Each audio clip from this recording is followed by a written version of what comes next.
attention.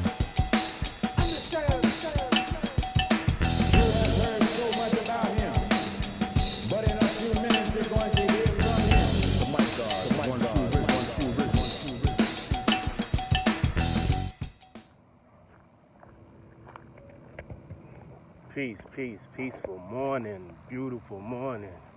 Oh, what a beautiful morning. It's getting ready to rain. Oh, what a beautiful day. I don't know the rest of the words. I don't know what else to say. Charity starts at home. We've all heard that, right? Right? Well, let me give you my understanding. You know, Mike God, Master, I see God, cipher divine. How I see God, cipher, and it's divine, right? Meaning how I understand God. Force and power that operates from within. Charity starts at home. If you study scriptures, you know or should understand that the word charity and the word love are interchangeable. Meaning when you see the word charity, it also means love, could be meaning love, or you see the word love, it also could be charity, right? When it says love your enemy, love your enemy means you can show charity to your enemy. Meaning if you see your enemy struggling or going through something, let's say somebody you don't like, or somebody that you think is a hater, and you see them broke down on the side of the road, right? Show them some love, show them some charity. Meaning you can help them out. Why? Because in your helping them out, you can turn an enemy into a friend. See? But charity starts at home. Love starts at home, right? We oftentimes go out our way to show and prove to somebody else how much we love them. We do things for them. That's charity. We give of ourselves. When you give time and energy and sacrifice for other people, that's a form of charity, because it's a form of love, right? But sometimes we give to others, sometimes we sacrifice for others, and we don't do it for ourselves. Sometimes we cut ourselves short, right?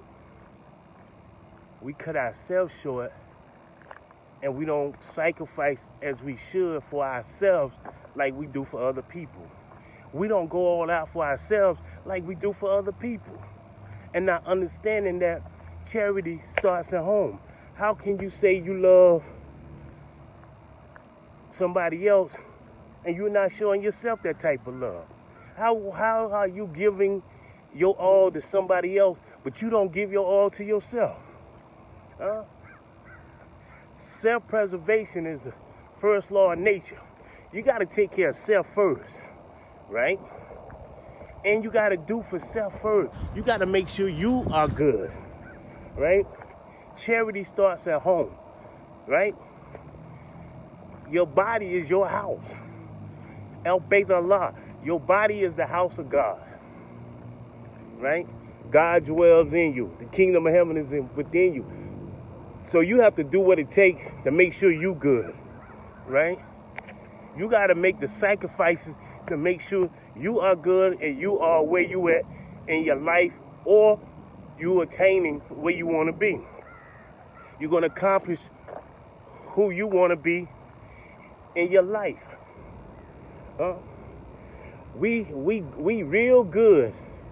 We very good at telling somebody else what they need to do in their life and what changes they need to make and what we don't like about them and all that, right? We good at that.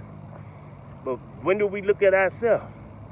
I read a post this morning that my cousin posted, and it was dealing with we confuse ourselves.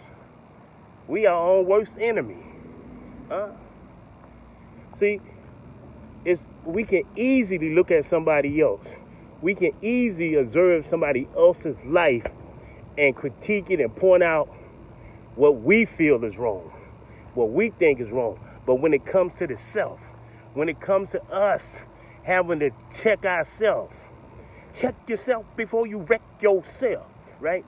Check yourself from the neck up. We don't want to do that.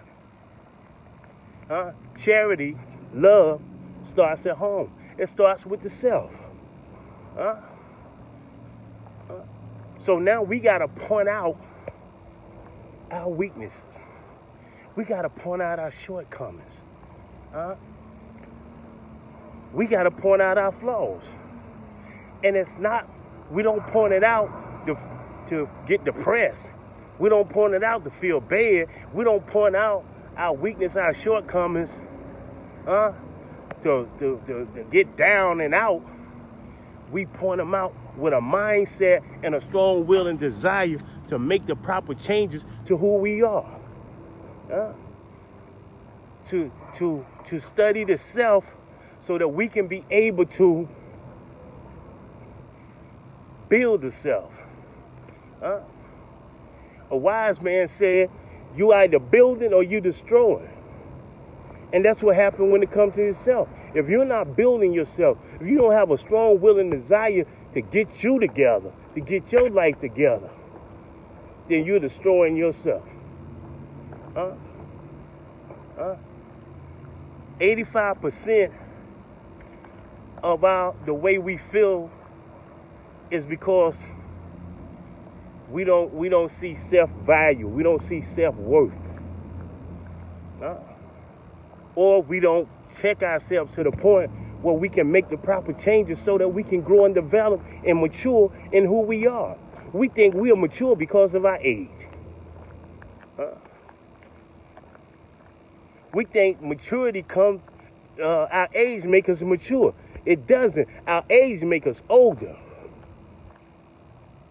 Our deeds and actions and how we handle responsibility and how we hold ourselves accountable for who we are and the things that we do makes us mature, right?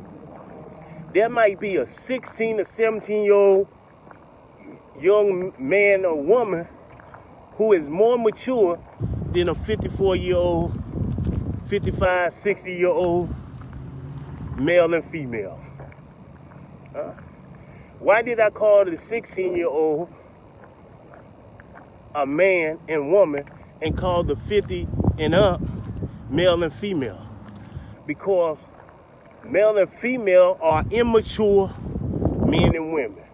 Male and female, some of us are still males and females, and we 30, 40, 50 years old, right? How do I know? Because we quick to tell somebody, you can't tell me jack because I'm 30 years old. You can't tell me nothing because I'm 40 years old. That's immature male and female, right? When a mature man or woman at 16 years old, 17 years old, say, you tell them something, you say, yeah, you right. I know what I need to do now. Yeah, I've been messing up. I need to make some changes. I'm going to do better, right? See the difference? See the difference? And so, but getting it right, getting our shit together, that starts within. That starts with the self. That's showing love to the self. That's showing charity to yourself. You got to show charity to yourself. And if you don't, then whatever you get is what you get. Yo, I ain't gonna keep you long. You know what I'm saying? Peace.